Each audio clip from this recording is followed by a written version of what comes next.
All right, hopefully we are working. Potentially. Potentially, hopefully, maybe. Possibly. All right, let's see if we get some people coming in. Hopefully this is up and going. Oh, We've already I got don't a want bunch of ads. Don't show me ads. questions in here.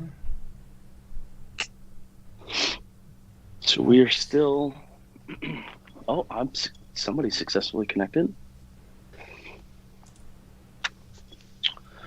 All right, there we go. We're working, it looks like. All right, awesome. What's happening, Fish and friends? Welcome to another Debo and Dizzle Live. And we'd probably be watching some Hawk football coming up here, but Hawks got canceled. They were supposed to play Michigan, so that stinks.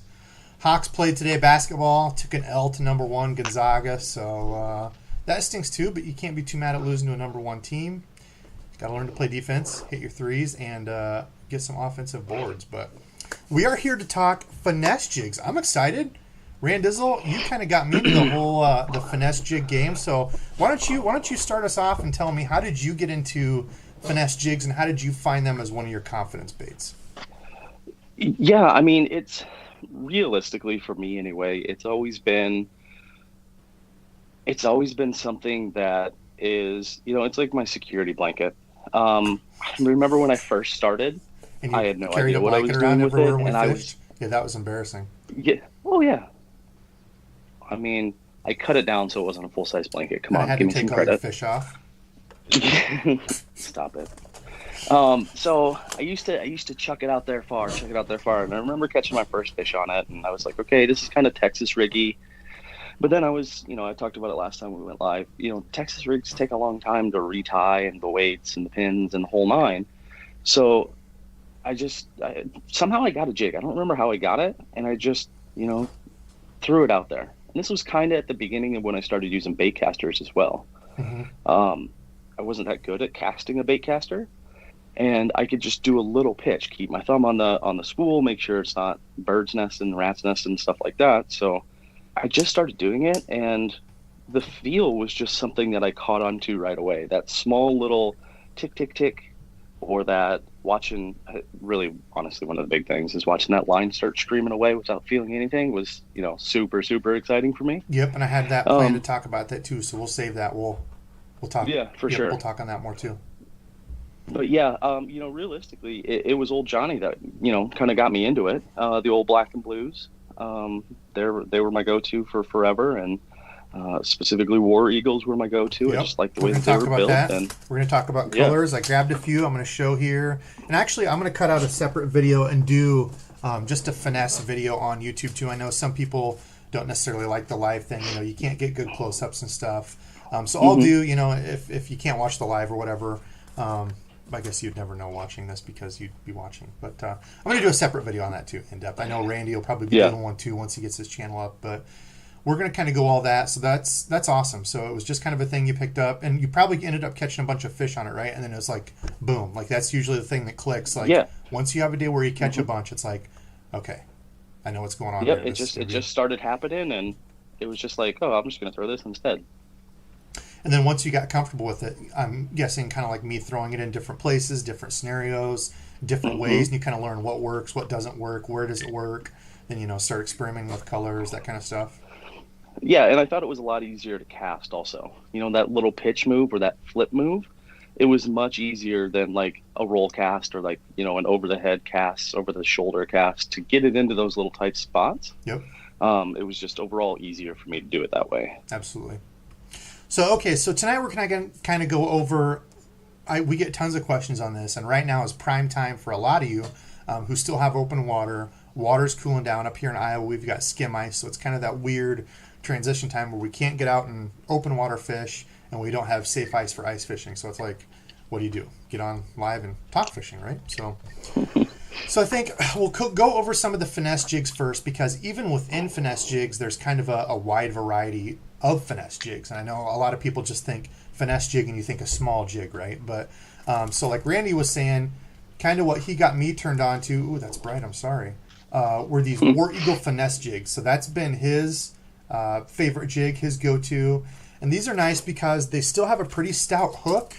And the smallest, these come in as a fourth. I've never found the fourth. I don't know if they have them on Tech Warehouse. I'd have to look. But like I know Randy's favorite's the 3/8 ounce, but you can see with these, I don't know how it'll show on my webcam, but with these they have a pretty stiff hook. The hook on them is still pretty big. It's not a little tiny itsy bitsy hook.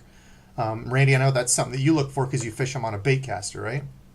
Yep, definitely. I know it's just the hook in general. I always feel like, they're always nice and sharp. The hook keeper on those, I like them as well. It's not really oversized, and it's not really just your standard big and in the way. Yeah, hook keeper. It always seems to hold the jig trailers really well. So that's kind of the first deal, and we've kind of branched out. I know last year I got into the Finesse Jigs really heavy.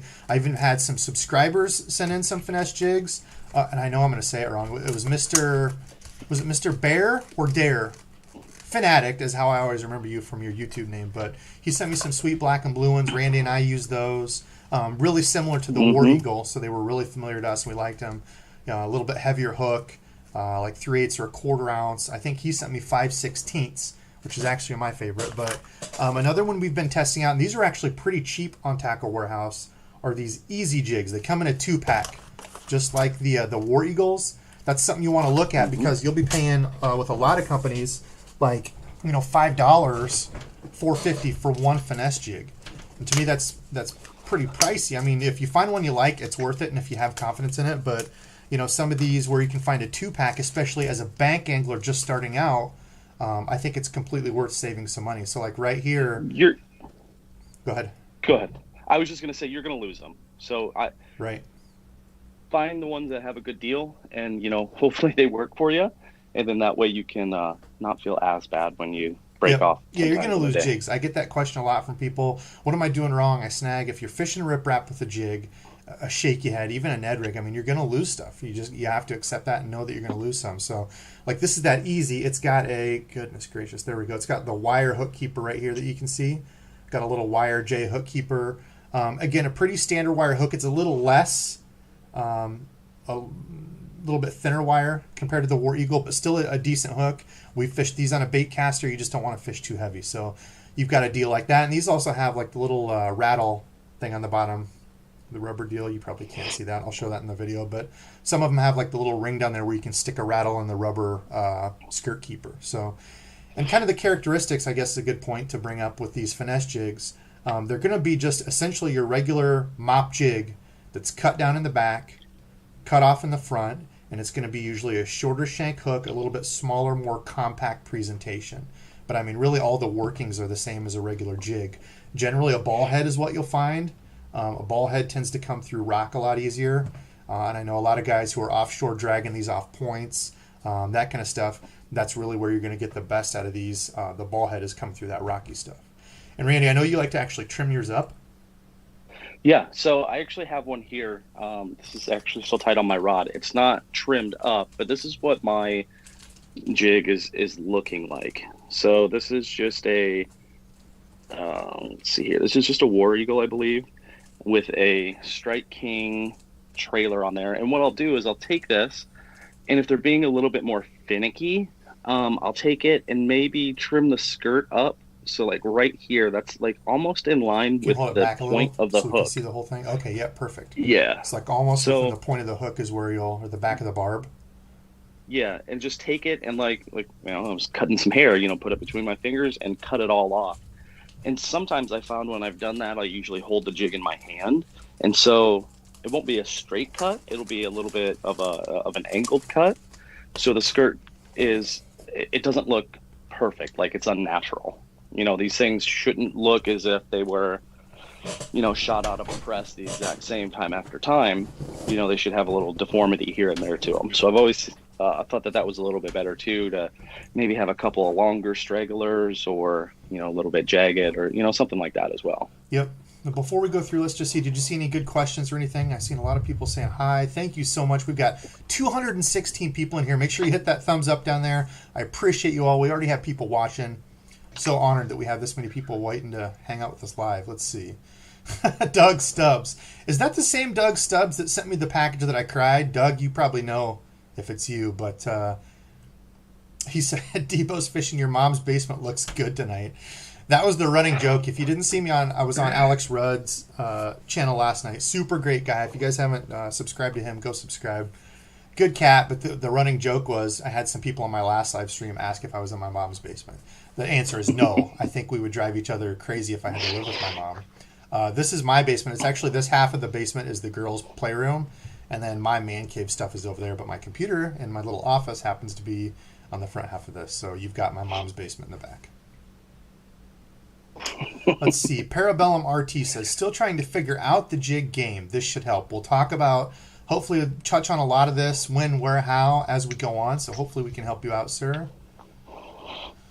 Let's see. Yeah. Inca Fishing, yes. Debo and Randizzle, the jig wizards. I'm nowhere as good as Randy. He's the true wizard. He's like a jig fishing Yoda. I wouldn't go that far. Oh. Can't wait for stories. Real fishing, yes. There will definitely be some good stories going on.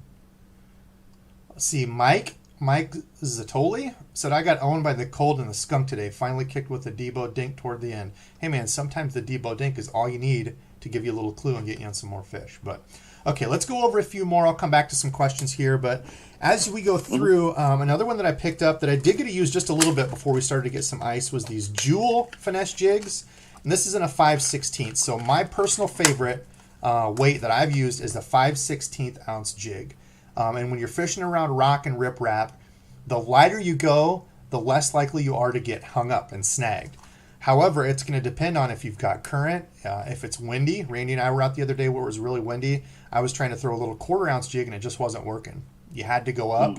Otherwise, it was just getting carried clear away from where you were trying to pitch at. It wasn't going straight down. But these are actually really nice because they've got a heavier wire hook, not super heavy, but I would say maybe even a little bit more than the War Eagle, about the same, I guess. But similar to a War Eagle, they come in the 2-pack in the 5/16 ounce. Like I said, that I like. The War Eagles don't come in that, so I like that these do come in that. They have a bunch of different colors, but again, kind of your standard Finesse round ball head. It's got the skirt cut short in front. Some of them are going to have different line ties. I know some people like the line tie that goes a different way. I think, do these have it straight? No, these all have it horizontal, but sometimes you'll get like a different line tie. I know that's sometimes a thing for some jig guys. I like these because it's just literally this way, just like you'd be dragging it like a shaky head. So something to think about and look at. But these are the Jewel jigs. I like those. Randy actually liked these too. He said, I like that the hook's a little bit stouter. Only thing we didn't like on these was the lack of hook keeper. Everything else we really liked, but you can see there, or I'm sorry, not hook keeper, soft plastic keeper. You can see it's just kind of that bell-shaped deal. And Randy, I know that was I mean, that's really important. Yeah, it's really important. You're going to be getting, especially if you're throwing a jig, you're going to be running across a lot of bluegills, nipping at the pinchers of the trailer and things like that also. They stole my pinchers. You're going to blow through a lot of trailers if you don't have a keeper or something to, keep it at least somewhat, pegged in there. That's one thing that I really, really look at. I know those. Do you have one of those easy jigs out and handy? Because they have like a little bit more of a J hook on the back for a soft plastic keeper, right? Yeah, that J wire keeper. Yeah, I know that was what you said you liked on those. It's kind of hard to see on the webcam. Yeah, but yeah. So I'm a little bit, I'm a love-hate relationship on those. Specifically, when I use the Strike King, the Rage trailers, they're almost not wide enough to be able to fit through that J keeper and not, tear the top of it. So that's another thing you kind of have to be, you kind of have to watch for. Yeah, that's a good point. And I've got, probably got a broken rod tip now. What Randy's talking about is, and that one doesn't have a soft plastic. Wrong one. Sorry. Get your act together, Debo. But like what he's talking about is, for example, it's the same way on the Reaction Innovations things, and that's why I usually rig them just a little bit to the side. But where the hook goes through there, and you can't see, this doesn't focus for crud. Sorry, folks. But what he's talking about is, see in the middle of the Reaction Innovations beaver how there's that little valley in the middle where it gets kind of skinny? The plastic is skinnier there in the middle. When you have those big J wire keepers, as you thread the plastic on, sometimes it'll rip that up going through. So you just kind of have to move the trailer off, or I guess you could even rig it the other way. It wouldn't look very crawish, but sometimes it'll tear up the middle. So that's just something to think about when you're choosing a trailer on that type, because it might kind of rip up your plastic. when you're putting it on. Mm-hmm. Good point, Randizzle. What else do we have here? I got just kind of a handful of different things. One that I had good luck on. Let's go to this one. One that I had good luck on earlier this year. Randy and I were struggling to catch fish, and boom, boom, out of nowhere, I ended up catching like a 4 and a 3.5 pounder on. When was this? Hold on now. This was earlier. We went to those. We were lake hopping.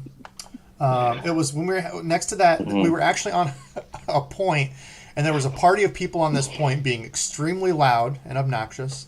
They had a grill out there. They were probably drinking cream soda, similar to I am right now. Very loud music, and they said, "Look at these guys. We just fished over there. There ain't no fish." Randy and I are like, "Oh yeah, haha, we'll see about that." And sure enough, I go up. There's this big tree, literally nothing around. It's just all riprap bank. A big tree laying down there, and I pitched probably only about 3 feet off the bank, and I was throwing this guy, the Beast Coast Hybrid Hustler Jig. Now this is cool because it's a mix. They cut it all down and put less strands on here of the rubber, but it's a mix between that, what do they call it? I don't know if it's marabou fur. I don't know what they call this. But it's like that hairy stuff. It's probably a synthetic deal, but it's like a hair jig or a marabou jig mixed with rubber. So it gives it a really cool look, and it looks kind of big and weird now, but when you get this stuff wet, it shrinks way down. But you can see how these move, like just barely any wind on it. In the water, they just have this real natural, like, moving motion. So like a hair rubber jig mix. But I caught 2 big ones that day on these. It was really the deal. So these are cool because it just gives it really that different secondary action. I had a Reaction Innovation Smalley Beaver on the back, but you've got this hair that just looks weird. I know a lot of Smalley guys like that, like the hair jigs or the marabou jigs, especially in colder water. It's just a different look. It's a weird, different look, but they have different sizes of these. I think this is a quarter ounce. They have 5/16. I don't know how big they go up to, but a cool, different little jig to try out. Randy, you got something you're going to say? Yeah. I was just, it literally just dawned on me what day this was, and you totally hornswoggled my spot there. I remember that for sure. You did not. I did not. No, not. you did. I didn't do anything. This was the same spot where you hooked a big fish and it jumped off early with a chatterbait. Was that 2 years ago? Yeah, the year before. Yeah. The year before. The year before in the summer, Randy was in the same spot, hooked a monster. I don't know, probably a 5-pounder, I'd say, a monster for around here in this little lake. It's only a couple 100-acre lake. Hooked a monster, and literally he saw it come up and then go and give him the old throw the lure to him. And it was gone. And I remember, I was changing batteries or something. I forgot batteries for my GoPro and start walking back, and he's got the Dizzle look. That's all I saw. I'm like, what happened there, buddy?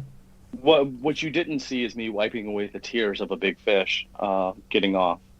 That was very, very sad that day, because I remember the day that you're talking about also, and it was surprisingly it was a struggle that day, and I would have been like, oh, yeah, that was a grind. But yeah, pretty much same spot. You were farting around over there. I don't know, on the other side doing something, probably throwing a jig. So I didn't hornswoggle you. Anyway, let's move on. Ridiculous hornswoggle blasphemy. Okay, so here's another one, the tour grade finesse jig from Strike King. I've had a lot of people ask me about these. The Bitsy Bug is another good one from them. I've had mixed luck. I've had some Bitsy Bugs that were nice and sharp, and I had some that the hooks were absolute garbage on. So I would say if you get the Bitsy Bugs, test those. I have not had any issues with these. I bought a whole bunch of these earlier this year, threw them, lost a bunch unfortunately, but these are a football jig. And bank fishing with a football jig is kind of tough because you have to find that kind of in between. Like, you don't want big, huge chunk rock trying to drag one of these. Like, what's this one? 3/8 of an ounce. I don't know if they make a quarter ounce or not, but if you're trying to drag it from the bank where it's from the deep coming up shallow, you're going to be in trouble a lot, especially trying to go out real deep and drag it up a more steep embankment. It's hard. So football jigs really are more of a cast deep to shallow and then drag it in some of that not as big chunk rock, more of just a hard bottom type thing. But I mean, these look great. Yeah, totally. I totally agree. And I think that's why Sorry. No, go ahead. Keep talking. I was going to say that's why I more than likely am never going to throw a football head, just because I don't get into that situation. You know, Yeah. I bank fish, you know. It's tough. It's tough from the bank. But I mean, they're pretty much the regular finesse jig look. Hooks on all these have been really sharp. They have your standard lead keeper right there, soft plastic keeper, which is nice. A little bit thinner wire hook, so just be aware of that. And it's not a bad thing. You know, when you see some that are a little bit thicker, some that are thinner, it kind of goes back to what I was talking about. Actually, now that I say that, this does have a little bit more of a finesse weed guard. Some finesse jigs have, you can see this one barely has a weed guard. And I have marker on my hands. My daughter was tracing my hand doing hand puppet deals, so sorry. Anyway, that's something to keep in mind, is how much of a weed guard you have. This one, you barely touch it. I'll hold it here with my mom's stuff in the background. You barely touch it, and it's moving that out of the way. So that's something to keep in mind, too. You know, you look at some of these others, and they have more of a traditional weed guard, so depends on what you're fishing around. You know, if you're around more brush, or if you're literally just dragging this around little tiny pebbly rock, you don't need this. You don't need all that up there. You could really honestly fish an open hook. So something to keep in mind, too. What were you going to say, Randy? Sorry, I think I cut you off. No, I wasn't necessarily even going to say anything. I was just laughing at some of the comments. Do we have any good ones? Let's take another break. What are we at? We're at 20 minutes. Man, it goes too quick on these lives. Let's see. Ask us what we're drinking. I'm drinking sarsaparilla tonight. Randy, what are you drinking? I can't think of a PC way to say it. Just a little bourbon-y stuff. Bourbonies.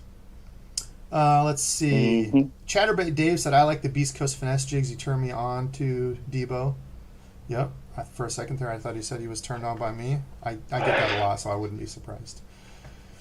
Yeah, they are cool. They're a cool, different look. Old Dirty DEBO and Dizzle. Well, I just kind of made the case right there. YDXJ. Yeah, I'm a weird guy. Let's see. Dylan Dixon, I'm so glad you showed those Kitech spin jigs, because I got a couple, and it saved me from not catching anything yesterday. Okay, well, that's a good point. Let's just jump into those real quick. So this was something I was testing out the other day with Dizzle, and it ended up being a smashing day for me. I caught 13 that day, one of which was a 5-pounder on a completely different finesse jig. So for example, if you compare this, both of these are finesse jigs, completely different type jig. You've got to fish them on completely different setups. You're going to be in a world of trouble. So this little guy is 3/32 of an ounce. The keeper on it is literally just a little tiny wire. You can't even really see it there. That's the keeper, a little wire, and a little tiny hook in back. So it's almost like a little small wacky rig hook back here. Focus on this stink, sorry. But this is like ultra finesse. So they call these the Kitech Mono Spin Jigs. So a very small little extra ultra finesse. And you hold this to a regular, the War Eagle Heavy finesse, and it makes it look tiny, right? The two compared to each other. So with this one, I was throwing on a spinning rod, 15-pound braid, to a little 8-pound fluorocarbon leader with this guy, and a little tiny Missile Baits drop craw as the trailer. So that's what I mean. Just because somebody says throw a finesse jig, you've got a bunch of different types to try and look at, and really kind of experiment and see what works best for you. But yeah, these guys are killer. Another guy to follow is Epic Eric. Check out his channel. He's big into the finesse jigs. He kind of has his own thing that he's made. It's like a weedless shaky head with finesse jig hair and rubber on the front of it. I'm gonna have to see if I can get some from him. They look pretty awesome. So, Randy, what you got? See any good questions or anything? Yeah, I was actually looking. I saw JT. JT, I didn't catch the rest of your name, but you had talked about it was some sort of disco ball esque jig trailer. I think maybe Strike King that you were talking about. No, I personally haven't seen those, but DEBO, I don't know if you had seen them. I know they're kind of like the you showed them in one of your last videos that they have the little foil pieces of paper inside that make it like flashy and stuff like that. I'm looking at you up on my TV on the wall like you're looking back at me. So are you talking about the 3,000 fish or 10,000 fish, that little fish thing with the foil inside? Is that what you're talking about? The soft plastic? Yeah, they're like a drop shot. Yeah, yep. That was the 10,000 fish. JT Marshall, the Yum Colorful, the tin foil. I personally haven't seen those, but I think that could be pretty interesting. Was it G-Bar potentially in the questions asked what my personal or favorite trailer was, and it's going to be the I always get this wrong. It's the Strike King Rage, and I want to say it's the Chunk trailer, but I think that it has a different name. It's I think it's just the Rage trailer. Chunk. Yeah, Rage Craw Chunk. Yeah. Yep. And I have bags and bags and bags of those just because they just seem to work. They have that good consistency between the flippy legs and the solid body. That's one of the biggest things that I look for is the a body that's actually going to last after a couple of fish. I don't want to have to pull off a legless chunk trailer every other fish to put on a new one. Yep. And those usually seem pretty good. Yep. Yeah, those are a good one. And that's something else to think about too. Let's just talk about trailers. I think I was done. Oh, yeah, the only other one I wanted to show was this Luke Clausen Finesse Jig. So from Dirty Jigs, if you're looking at one, this was one of my favorites. Was it last year I was throwing this one into this year? This one really cleaned up. It's got kind of a round head. And I've actually got this one tied on. The line keeper is a little bit recessed into the head of the jig. So as you can see here, oh, there we go. Man, look at that focus. Except it's the wrong way. The line keeper, the line tie is recessed a little bit into the jig. So if I can get it to focus there, it's hard. I know, I'm sorry. You can barely see it there, but it's kind of pushed back into the jig. So instead of a regular, loop on top of the lead head, it's pushed down into it. So it's great for dragging through rocks because it kind of protects your knot. The knot's not right out in front where you're going to drag it over rocks. It's kind of pushed back in and protected. So they do those in the 5/16, kind of a short hook. Again, not crazy, weed guard on here, kind of your standard finesse jig, but that's another one of my favorites. So trailers. So Randy, you said the Rage Craw Chunk. Any others? Yeah, any of the I call them like a brush hog type of trailer. You call them, I think, something different, but it's the wider body legs. I don't have my stuff up here like I was going to grab. Brush hog? Are you talking about beaver? Should have grabbed. Beaver, you mean? Yeah, like show me that one. Let me see. The Reaction Innovations type, the beaver. Yep. Hair and stuff all over. Yeah. So what I'll do with those, personally, like because between us, you're going to throw a lot bigger of a bait. I'm going much, much, much smaller. I don't know why. I just have it in my head that bigger isn't always better in most cases. So with those, I'll go and take, some of them actually have the little flappy arms that go out to the side. And usually I'll cut it off either right above or right below those first little flappy arms. Yep.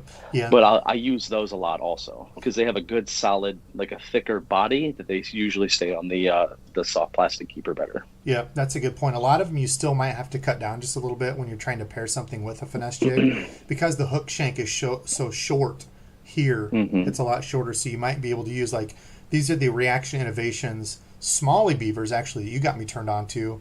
I love the regular 420, 4.2 inch, just regular sweet beaver.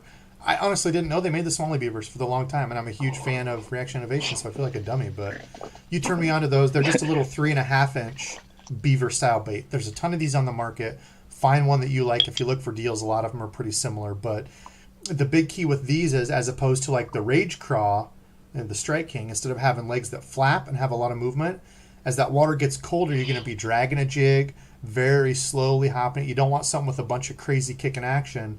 That's when I like these, where it's literally just these tails and back. They're just flat. There's nothing to them, and they just kind of sit back there and float. So that's why I like the beaver type style. These type baits also work really well with just a regular Texas rig when you're around a lot of brush, because if you can see the bait here, literally that's the whole bait. Like, it's very streamlined. You can throw it in and out of brush. It doesn't have a bunch of crazy legs to get caught. So those are a good one. What else? What else have we thrown on? The net bait Packer Craw is a great chunk trailer. Yes, definitely. Really, any craw that you like, to be honest. Any craw that you like to throw on a Texas rig, you can oftentimes just cut it down and throw it on a jig. I mean, really find what you like. And I'm just trying to think off the top of my head. I'm starting to think about it. I really like Strike King's Rage plastic line series because there's the Menace. I think I used Oh, the that's another Menace good one. for Absolutely. Yep. a couple of different applications, whether it be, on the back of just a regular jig or swim jigs. I think they work amazing Yep. on. Chatterbait. Yeah, chatterbait also. Yep. I'm trying to think. Gosh, the Havoc Pit Boss, the smaller Pit Boss, I used those for a long time as a jig trailer. I mean, honestly, there's so many of them. There's really so many. I'm not even going to go into it. But yeah, just really, I guess the biggest thing for the Craw trailers, do you want something that has more of a flappy, kicky action? Or are you in colder water where you want something with less action? That's always something to keep in mind. Or the watercolor. Like when you're flipping and pitching during the summer and you've got really dirty water, a bigger jig with something that kicks more and moves more water is going to draw more attention. So, you've got to remember bass are feeding on sight or feel. So if they can't see it, how do you make that bass feel it more? Bigger baits are going to displace more water, move more water, they're going to feel that more, and things that have more kick are going to move more water. See, I always think the funny thing is, like, Debo goes about this in a, I don't know, like a more scientific type of way when he fishes. For me, I personally feel like it's just a feel thing. Like, oh, I'm going to throw this trailer on this jig. Yeah, they don't match whatsoever, but it just feels right, or it looks right, or something clicks in my head that says, okay, maybe this is going to attract more fish than what your regular, basic green pumpkin jig setup's going to be. So the biggest thing that I would ever say when it comes to anybody that's trying to learn jig fishing is, even if it sounds ridiculous, just go ahead and try it a little bit. Give it a few casts, give it a shot. If it works, it works. If it doesn't, then, you can check that one off the list. But don't give up on something. And I go back to that day that I was like, oh, I'm yo-yoing this jig up, and I caught a ton of bass on it when you were struggling with, I think it was the net head. Yep. So just try whatever. It doesn't matter. There's no rule book that says you have to follow X, Y, and Z requirements when you're tossing a jig. Absolutely. Just throw it. Something different for everyone. I see Midwest Bass Hunters in here. Sir, thank you for watching. He said 5 is a good fish in here in Iowegia. Good Iowegians like us. He's an Iowa guy. I think I might try to have him on next weekend. We talked about trying to get together, maybe me, him, and Randizzle. We never made it work like the past 2 years. So he's a good guy. Try to get him on and do some talking. Real Fishing said, just for both you guys, once I get to Florida, I'll toss in some jigs into saltwater just to see if saltwater fish like jigs too. And of course, I'll try to target some peacock bass. Man, I have no clue if they would eat. I have no idea. Peacock bass look fun. Randizzle just sent me an Instagram. I was Instagram just deal. thinking about that. Yeah. There's this dude working a topwater lure super quick, and the blow-ups from these peacock bass were insane. I would love to do that. Oh, one thing I wanted to say They look scary. They do. Yeah, the blow-ups are crazy. This is really interesting, but the Booyah Finance jig also comes in a 2-pack. Every single time I've bought those, and it's not been just all at once, I bought like a bunch of packs. Consistently over the years, I've bought those, and every single time I've had rusty hooks. And I actually had a couple people the other day purchasing Finesse jigs said they bought them the same way. And I'm not bashing Booyah. I love Booyah stuff. Their frogs are one of my top 3 favorites. I don't know what it is about those Finance jigs. They come in a 2-pack, a round ball head.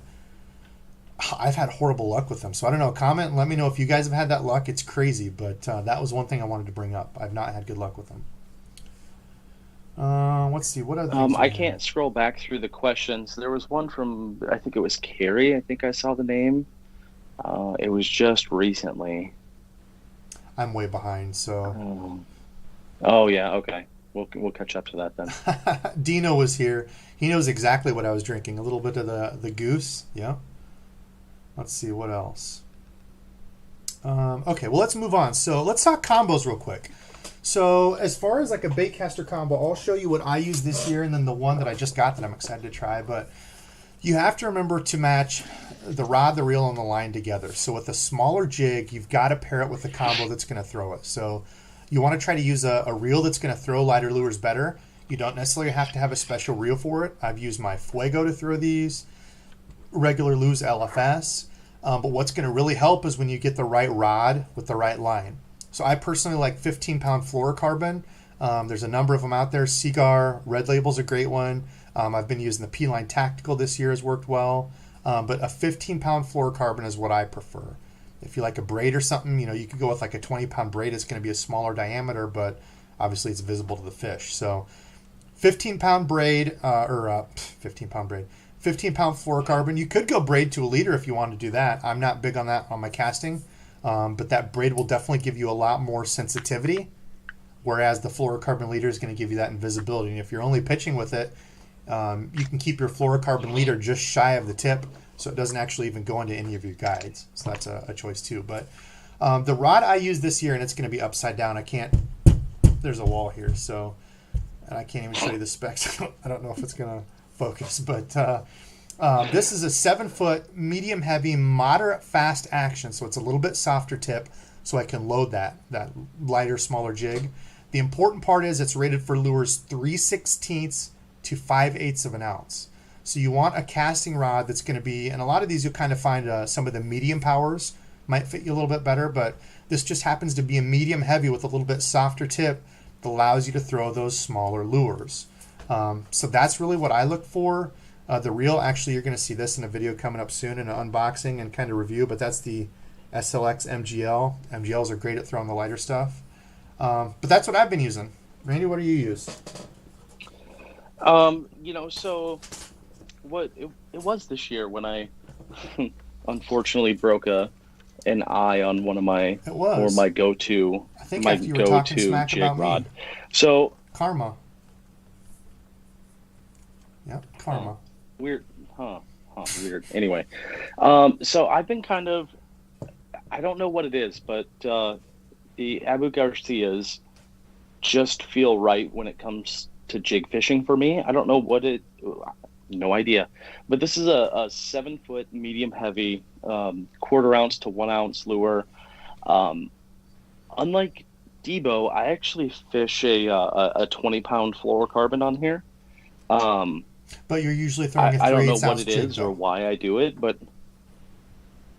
yep, totally. So I feel like 20 pound is just the way to go. I've actually been kicking around the idea of going a little bit heavier, but I haven't found any that have enough soft feel to it, if that makes any sense. Supple enough. Yeah. Supple. Yep. And the other big thing that we differ on is the reel. First of all, what are these the wind grip covers? Oh, yep. These things, yeah. I love these. But this is a Abu Garcia Revo winch. They actually don't make this anymore. They made a little bit bigger version it's a lot thicker or a lot wider than what this is. And I have 2 of these, and I'm going to use them and keep them forever. But this is, what did I say earlier? It's a 5/4-to-1. But the big thing about this reel is when it came out, the spool it's ridiculously big. You can fit a ton of line on there, and the gear ratio is, DEBO, let me hook some line up to the trailer hook of your truck, and I bet you I can reel it in. Yeah. Type of thing. Yeah. So that's my go-to setup. The Revo winch with the for now anyway, at least the Abu Garcia rod, medium heavy on there. It's a good combo. I've seen you whack a lot of fish on that. Yeah, that's a good point to bring up. So, like the Revo winch was meant to be a cranking reel, right? So that's why it's got the bigger spool. It can hold a lot more line because when you're bombing those deep water casts, you've got to try to get that cast as far out as you can, because when you actually crank down and get into the strike zone, you've already burned up a lot of line, right? So if you can't cast very far and you're trying to deep crank, you're only going to be you're going to be coming down to that strike zone and then getting right out of it. So the longer you can bomb a deep crank, get down in that strike zone and keep it there flat before it starts to rise up, if you're fishing on the boat or bank, that's the reel he's using. Would a lot of people use that? Probably not. But it works for him, right? He likes the torque, the power of a lower speed reel. I know like Gerald Swindle's the same way. I don't think he uses over a 6.5 or a 6.8 to 1 retrieve reel. He'll tell you if you need faster than that, if you're getting into positions where you think you need a faster reel, it's probably stuff you need to clean up, your basics. Are you letting too much slack line out? Are you not line watching? Are you not feeling your line? So that's what I mean. Fishing is cool because it's something different for everyone. There's not a right way to do it. There's probably only a handful of guys that throw a jig with a 5-speed reel doesn't mean it's right or wrong. It's what's comfortable to you. Like, my favorite is like a 7 or 7.5 to 1. I just like that. You know, I'm moving the jig with my rod, so I like a little bit faster reel to take up line and stuff, but somebody like, you know, Gerald Swindle or, you know, somebody else would tell you that's maybe bad mechanics on my part, right? So it's something different for everyone. But like the other one I was looking at, I took this outside and tested the other day. I've got a lot of questions on it. That FX custom rod. This is rated for lures 3/16 of an ounce to 3/4 of an ounce. So far, it's been spectacular. I love this rod. I haven't actually got a fish with it. I took it out and did some casting tests and stuff. I haven't got to catch a fish, I mean. But I really like the way it feels. Is that the one that I left at your house? Oh, yeah. This is the left-handed that you probably are going to come pick up. But this is that Lew's skipping and pitching reel. So talking about differences, it's going to be upside down. But this is an 8.3 to 1, right? So way different on the spectrum of speeds. You know, an 8.3 to 1 is going to bring in a lot more line for every turn of the handle. So you've got to mess around with it and find out what you like. There's not a wrong or right way. To me, the most important thing is matching a softer rod with a little bit lighter line. If you're going to go lighter, like throwing a 5/16 or a 1/4 ounce jig, going to a little bit lighter line and finding kind of that sweet spot for you. But like Randy was saying, he uses 20-pound fluorocarbon, but he's throwing that 3/8 of an ounce. You know, no problem throwing that. So, what do you have for questions or anything you want to add? Red Label cigar.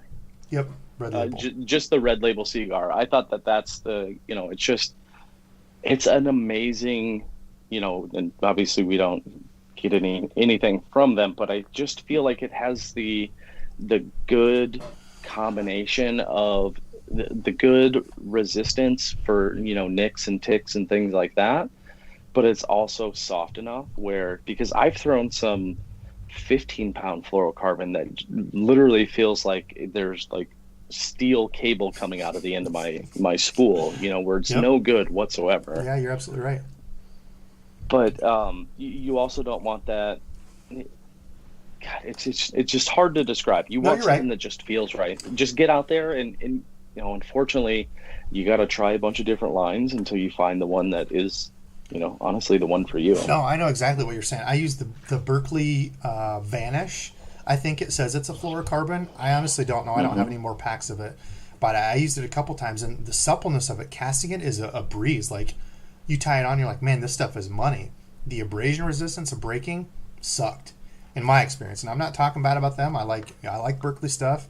That specific line just wasn't for me. I know people that love it, you know? I'm going to jump in there, and I'm going to say also, I love the Vanish. Yeah. It's worked amazing for me. Yeah. So, like, it's all on the person, you know? So it's, you have to find what works for you and what you have confidence in. Just like knots. I use the double Shendo, and I have 100% confidence in that. Randy's used it a few times. He's had breakoffs. Was it the knot?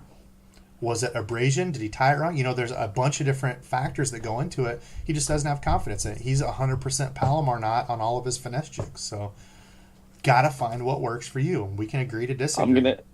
I'll take it a step further, and I'm gonna say I'm almost 100% Palomar on any knot. You want to fight me? Is that what you're gonna say?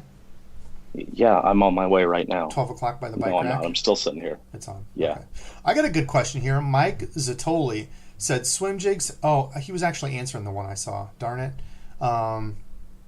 Sepp Frantini said, Devin, what's the difference between swim jigs and finesse jigs? So a swim jig is going to have more of a pointed nose. You want to remember a swim jig's meant to come through stuff. So grass, wood. It's going to have a longer, pointier nose, really meant to kind of cut through stuff. Whereas most of the swim jigs finesse jigs are going to find are going to be smaller, more compact, and usually a ball head. Most swim jigs, it depends on what kind. There's, again, an array of those, but most swim jigs are going to have a little bit lighter hook to a average hook, unless you get into like the, what do they call them? The like hammer swim jigs. I think Nickel calls theirs a hammer swim jig, or like a California swim jig. They'll have a real big thick hook for, like, you know, if you're swimming down in Okeechobee and the real thick stuff, or you're looking for, you know, trophy 10-pound bass, a real big hook. But when you're picking swim jigs, usually it's going to be something that comes through cover better. I also want to add to that point. It doesn't matter if it's we're going to throw football out the window because I don't necessarily like them. But anyway, if it's a swim jig or if it's a finesse jig, just throw it. It really doesn't matter. I've caught fish swimming a finesse jig, and I've caught bass jigging a swim jig. So don't think just because you're throwing a specific type of jig that you're handcuffed into that type of jig retrieval. Just throw it and do what feels right. Yep, for sure. Let's actually touch on that now. One thing I got was from Eric Thompson. He said Jewel Baits makes something similar to the Kitech Mono Jig, but it's a lead head, much cheaper. Is that the same Jewel as these? I don't know if there's another Jewel company. I'm not real familiar with these Jewel stuff. This was the Tactical Finesse HD. I guess I should have pointed that out. Eric, let me know. I'll check messages and stuff after, but that'd be something cool to check out. We're at 45 minutes, 290 viewers here. Thank you everyone so much for watching, joining. Randy and I appreciate it a ton. Actually, Epic Eric is on here, getting into the micro jigs. Yep, I have done those a little while, actually, before I saw your show with Baxter on at Epic. You've got some cool stuff. Like I said, I'm going to hit you up, try to get some of those. But 45 minutes. Randy, let's talk about retrieval. I know that was something else. So how do you normally work your finesse jigs? So it's, honestly, it's going to be a mix and a match. You said earlier, G-Man doesn't do, or he, regardless of what you said earlier, I'm going to say it's based on the conditions. Sometimes it's a pitch out, and I'll just use my jigging motion of the rod to bring the lure in and then reel up the slack as I lower my rod. Sometimes I'll use the actual reel to pull in some line. If I'm just going to want to, drag it across the bottom, I want to keep my rod tip up, and I'm going to drag it across the bottom. There's no right or wrong answer. It's all situationally based. Yeah, you're a very instinctive fisherman. Randy's really good at listening to the fish. So a prime example. So for me, I guess the good way to think about it is the warmer the water, generally the more action you're going to want to have. So that's usually where I'll start hopping a jig, like Randy was saying. And warmer water, I'm going to kind of bounce the jig, kind of hop it, let it sit. Hop it and let it sit. As that water gets colder, or when it's more of a finesse type day, so those slick calm days, no clouds in the sky. It's one of those days where it's like, why am I even out fishing? I'm not going to get a bite. Still fish on those days, but you might have to slow down. So that might be the time where you're literally dead sticking, dragging a jig, boring, but that's all the fish will eat. They're not crazy actively feeding. They're not, zoning in on stuff. You might just have to barely drag it past them to get a bite. But a prime example is Randy and I were out at a place, we fish jigs quite a bit. I was throwing the jig, bouncing it. I was dragging. Actually, I think I was throwing a Ned rig that day, to be honest. Bouncing it, couldn't get a bite. He was throwing the jig. And Randy, what did you do to change it up when you weren't getting bites? Was that the yo-yo day? Yep. Yeah. So, honestly, like you would take a lipless crankbait, and you would yo-yo it through the weeds, and you'd be ripping it up through the weeds or the grass, tearing it through there to, impart that a strike from the fish itself. This was, years and years before I had gone out to this place, and I'd actually done something similar where I would do the same motion, but I wouldn't let the jig actually hit the ground. When I thought it was close enough, I would, kind of jerk it back up and let it, that fluttering action, I think, is what was actually causing or imparting the fish to, strike and go after it. I think it's on the video that you posted where I told you, dude, it sounds stupid. Go ahead and try to yo-yo it. And you're like, you're dumb. Something along those lines. Super bullyish. I said you were dumb. I'm not. You're the one that bullies me constantly. You were like, that makes no sense in the book of catching fish. Why would I ever do that? I said that makes no sense. I'm like, that's how you're catching them? Because so the other big thing was where was the spot you were finding where they were hitting it? What was the second factor that you found? What was it around, and why did you have trouble catching fish? Because there was a bunch of what there? I mean, out at this place, there's nothing but rocks there. Not at this time. Remember, it was different last year. The first time we'd seen it. Oh, yes. So it was really, really, really thick vegetation. Never had we seen it like that before. Thick. Yeah, terribly thick vegetation. And what were you doing? Where were you throwing that and popping it? It was right over, like I could see the water. It was really strange. The water was very clear that you could see all the way, get a good pair of glasses and you can see all the way into the vegetation and stuff like that. And it was right in the middle, not necessarily in the middle, but it was in my vision in the middle. So the probably top quarter of the vegetation, I could see it in there. And that's where I would kind of hopefully keep my jig and like pop it up through there again next to this rock ledge where I know that kind of fish hide in there. So it was a double whammy. It was coming out of the vegetation. The fish, I have to assume, were hiding in these holes and gaps in the rocks and coming out of there, or hiding vice versa in the weeds coming out towards the rocks. Yeah, so after he broke it down, it made complete sense. Like, because when he was telling me, he's like, I was yo-yoing this jig, and a lot of guys will call that stroking a jig, right? A lot of guys will do that offshore, deeper fishing, where they're popping a jig up, reeling it in, and they're really trying to get that fish to hit on the bite. And I think that's what you found. I mean, he nailed. This is what we call finding a pattern, right? And this is what I think really separates good anglers on the pro circuit. Alex Rudd and I talked about this. Ben Nowak, he's another good guy. If you don't follow him, follow him. But we were talking about that as finding that pattern. And I think Randy had it so dialed in. And he just, like, literally that day, I think that was one of the few days I threw my rod and I literally wanted to push you in and then beat you with my rod. Because, I mean, he caught, like, I don't know how many fish off this spot. But he found where there was a rock slope. So you've got a gradual rock decline, rocky bank, next to a whole bunch of vegetation. And for whatever reason, the water was really clear this year. Was that this year? Or 2 years ago? I think 2 years ago. Within the last 2 years. I think it was, 2 years, maybe 3. I don't know. Anyway, regardless. Really clear water. So when you get clear water like that, the sun can go down and you can get that vegetation to go up, as opposed to if you had earlier in the year dirtier water where it just really can't get down before it settles. But he found those grass lines. He found those holes in the grass that were right next to that other cover, actually structure in this point of the land. And he had it completely dialed in, and he was yo-yoing it. And do you think were they most of them hitting it on the fall? Were you popping up and then that was falling down? Well, two things. First of all, is the other thing, the other factor that went into there is I was looking into the water, looking for the actual holes in the weeds. So if it was, you think of, looking at a river, there's like a sandbar right in the middle. I was trying to throw into the sandbar or the opening in the weeds and letting it sink through there. And really, it wasn't on the initial cast in. It was that pop up.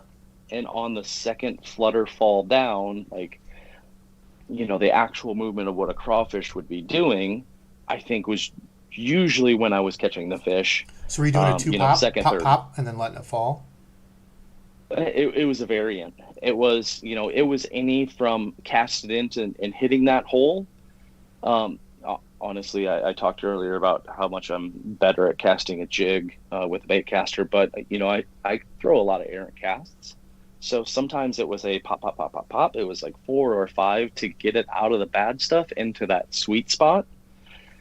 There's no right or wrong answer as to what I was doing, and there's no guidebook to say this is how you do it. You just got to try it. I mean, that's the best answer I can give. A lot of people ask me, but it's just throw it and see what works. Yeah, and that's a great point. Like, so that's another thing when you can't get fish to bite, they're not actively feeding. It's not that stuff where you're throwing out and winding something in and, they're just destroying it. Randy brought up another good point of ripping stuff out of the grass. So drawing that reaction, and I've talked about it before, it's like if I were to throw a ball at you, your natural reaction is to put your hand up. Or like if I'm playing in the backyard with my dog and I'm staring at him, he'll just stare at me until I run, then he'll chase me, Same thing with a fish. If you see something erratically, or a fish, see something erratically pop in front of it, sometimes they just literally can't help. They're not hungry. They don't want to eat. It's just their instinct to grab it, right? They're a predator. So getting that reaction strike, ripping a lipless through grass, ripping a jig through grass, a swim jig, a chatterbait.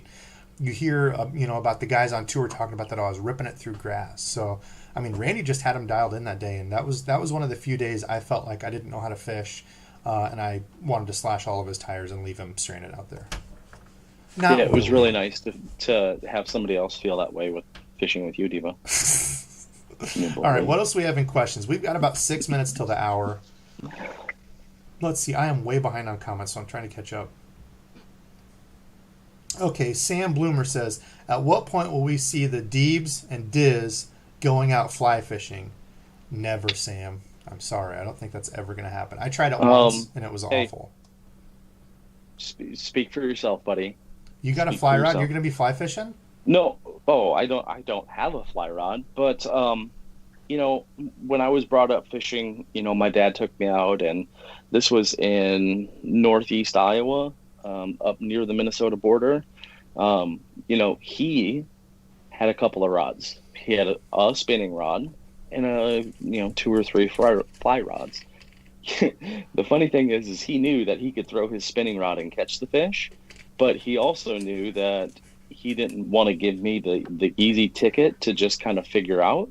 So he said, "Here's your fly rod, figure it out, catch your fish, and if you can get to that point where you can catch the fish on this fly rod, then we'll give you the spinning rod so you can have a little bit more fun." So I mean, I know how to fly fish. I'm not saying I'm an expert, but Then we'll I see. can do it. Well, they'll see that on your channel then. I tried it a couple times and about hung myself. Daniel We'll do a Hedrick challenge. asked, Daniel Hedrick asked, is that chunk trailer good movement for cold water, or is that too much movement? Generally, I find in cold water, you want to have something with a little less movement. You don't want something as erratic. So something like a beaver or something with just like straight craw deals on the back. Randy, what do you think? You were breaking up there. I couldn't hear you. I don't know if it's on my end or yours. Oh, I was saying the craw chunk. He was asking if that was good movement for cold water or not. I said generally I've found that that's a little bit too much kicky action. I like a beaver style bait, something with like straight legs in colder water. What have you found? Again, this is where we differ at, and we totally differ because you know what the rules and the guidelines say of you want less action and you want more of this and you want more of that. And to me, it's really what's feeling right. So that's why I'm not a DEBO when it comes to instructing and things like that, because I just do what feels right, not necessarily what the book says that we should do. Not saying that that's what you do either, Debo, but it's if it's working and you're going outside of the box, I think that's worth talking about, and you need to share your view on it. Yeah. Because So the cool thing for is, me, I'm kind of handcuffed into. Unlike Debo is really opened to trying new things, new lures, new baits, new techniques, and things like that. And I kind of get stuck in my ways, and I think that's why the majority of the time he kind of, takes me to school when we go out fishing, because he's more open to trying different things. So for me, I'm gonna throw primarily that rage, or I'm gonna go to more of that beaver style, where it is a little bit stiffer and it's not much as movement. But I'm not going to vary in between those two very much. yeah, quit being stuck in your If ways, that Grandpa. doesn't answer the question whatsoever. Get off my I'm sorry, what's lawn. that? I'm not trying to do fandangled lures. Carrie H said, thanks so much, Debo. I got some of those Luke Clausen Finesse jigs, and they are awesome. They are sweet jigs. I like those. What else do we have?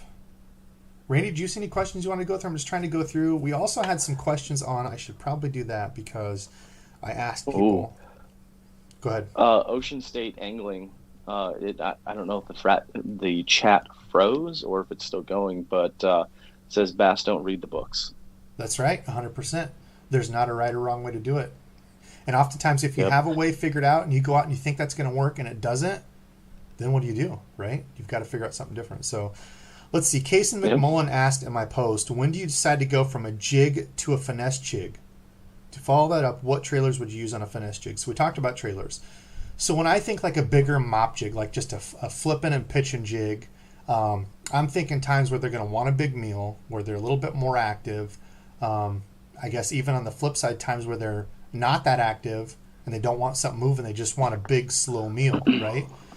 So that's when I'm going to flip and pitch a jig around wood, that kind of stuff. That's when I go with a bigger jig, around grass lines, that type of stuff. When I'm working like riprap rock, like Randy and I were talking, riprap banks, when the water gets colder, or just if it's a tough bite, like if they're not eating those big flipping jigs. I've seen times in summer, in the dead dog of summer, where Randy has cleaned shop on a little finesse jig, and I'm like, man, like we gotta try something up, change something up, and he's throwing a jig and catching fish. So like it's something you can really fish all year. And I think, do you even throw like a big mop jig really? No, they scare me. I don't like them. They're scary. So I mean, pretty much his thing is a finesse jig. He throws it all year, and he catches fish all year. So really, there's not a wrong time to throw a finesse jig, honestly. Yeah, 100%. It sounds silly, but it's just I am kind of stuck in my ways. I'm a little bit stubborn, and if I know something works, I'm just going to throw that thing. I don't know if you have a question or not, but I actually, Matt Erickson just asked a question about matching jigs to trailers. I think I probably touched on it before.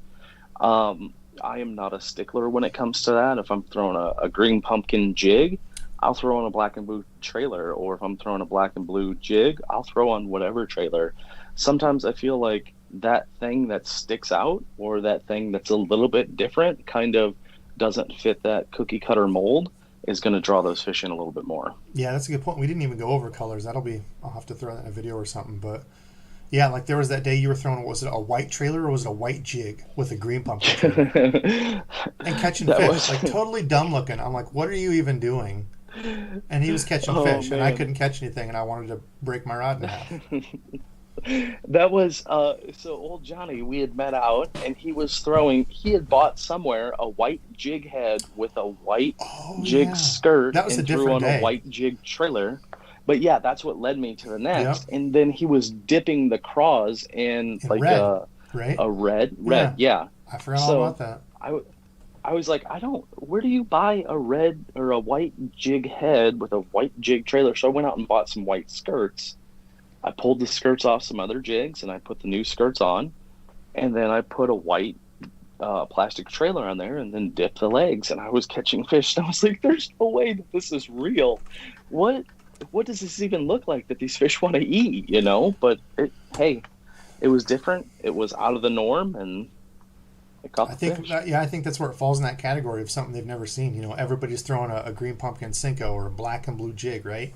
And I mean, for colors, that's 100%. That's kind of the old standard go-to. A dark black and blue and dirty, muddy water. It's going to create a really good silhouette. More natural colors when you get into clear water, green pumpkins, the watermelons, that type of thing. I like the summer craw, which is essentially just green pumpkin with chartreuse on the bottom. That's another kind of all-around good color.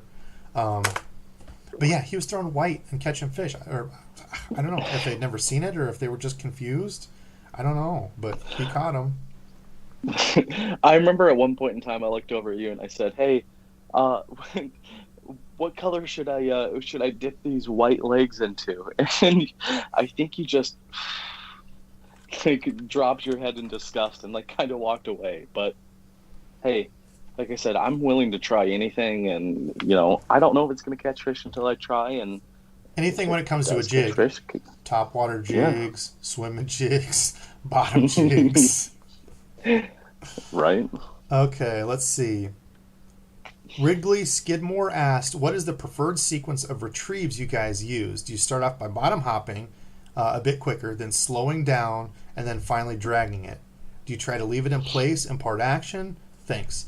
So yeah, kind of the sequence that I go through is, again, it depends on the water temp and a lot of things, but starting with that kind of hop.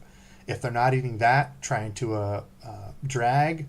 Sometimes you have to dead stick it more and just let it sit and soak for a little bit, and like 2 pops, let it sit. Listen to the fish. Like Randy was saying, sometimes you have to do something completely different to get them to bite. Yeah, 100%. Sometimes there's no, again, with me, I'm going to do what I want to when I want to. And sometimes with me, it's, I'm going to cast it out there and I'm going to drag into a pop, or I'm going to let it sink and kind of dead stick and I'm going to pop, drag. There's no right or wrong answer. And really, you're not going to know what to start with until, you actually try it. That's my biggest thing that I can say. When anybody asks me, what I do when I fish jigs, it's, I just try everything. There's no right or wrong answer. And until you try it. The fish don't follow the book. Let's see. I had a couple questions about scent and dips. So Jim Magnuson asked, ever use anything like JJ's Magic or similar? Absolutely. I love dipping in like, what's the stuff that I got all over your hands and you wanted to puke? Spike It.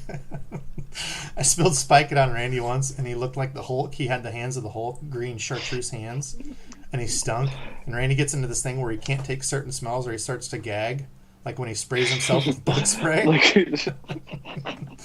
I thought I was going to have Randy. It just gets in there, man. I'm sorry. In your nose holes. Yes, Spike It, JJ's Magic. We've got the markers. Actually, the markers are really nice because you don't have to worry about spilling them. Yeah. That's the only crappy thing about those, the jars of stuff. So I think it was actually Zoom markers and Spike It markers. I've been using those a lot more. But yeah, I love dipping them. You can take a green pumpkin craw, dip it in chartreuse. I know Randy's been messing around with like the red and orange. They even have black. So if you want to add like, black to your braided line or craw, a bunch of those. And somebody else, I missed it. Oh, you could add a black, like as a lateral line too, if you're, fishing a bigger swim bait. Yep. Somebody else asked, I'm sorry, I don't know, I didn't see who it was, but asked if we use scents. I'm not a real big scent guy. I don't really spray stuff with scent. I don't really dip them in scent. I don't think you really do either. Maybe that's something we need to try more next year. I used to as a kid because I was like, anything I can get over my old man that's going to give me an edge, like I'm going to do it. So I used to use them all the time. And my old man would just laugh at me and catch fish on a tequila sunrise worm. Just the Spike It, stuff has scent included, either garlic or crawfish, whatever a crawfish scent is. I'm not sure, but it's awful.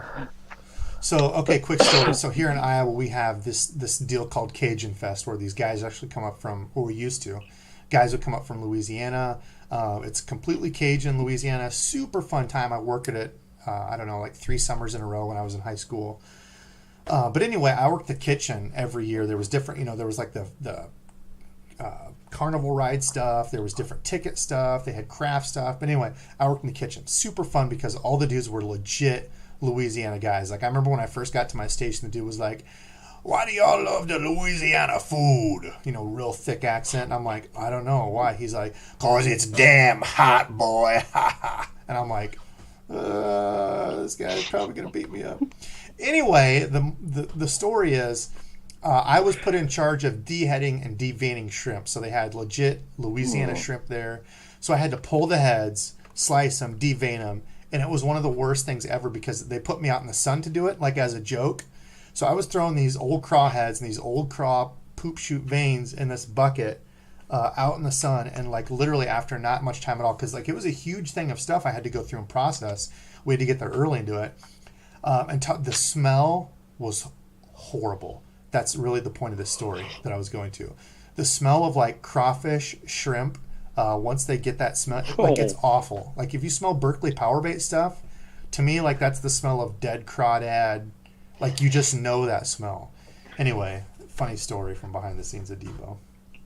So is that what crawfish smells like? Yeah, so, okay, so the story was, anytime I smell that, it always brings me back. You know how you smell a certain thing and it takes you to a certain point in time?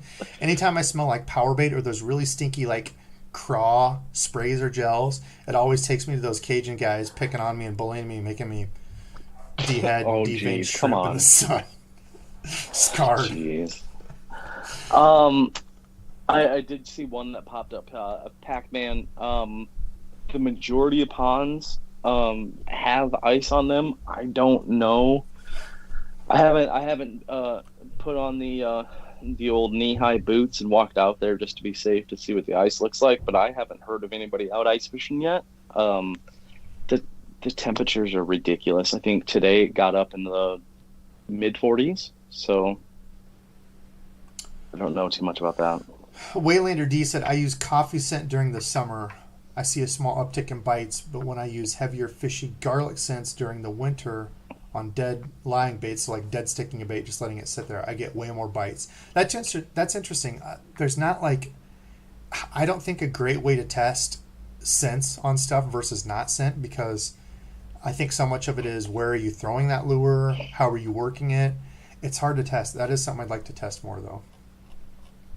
I do know the fact that Debo loves the coffee scent, and like anytime I bust out the Strike 100%. King Rage, anything with coffee scent on them, I have to like keep him pushed away because he's trying to get it all. 100%.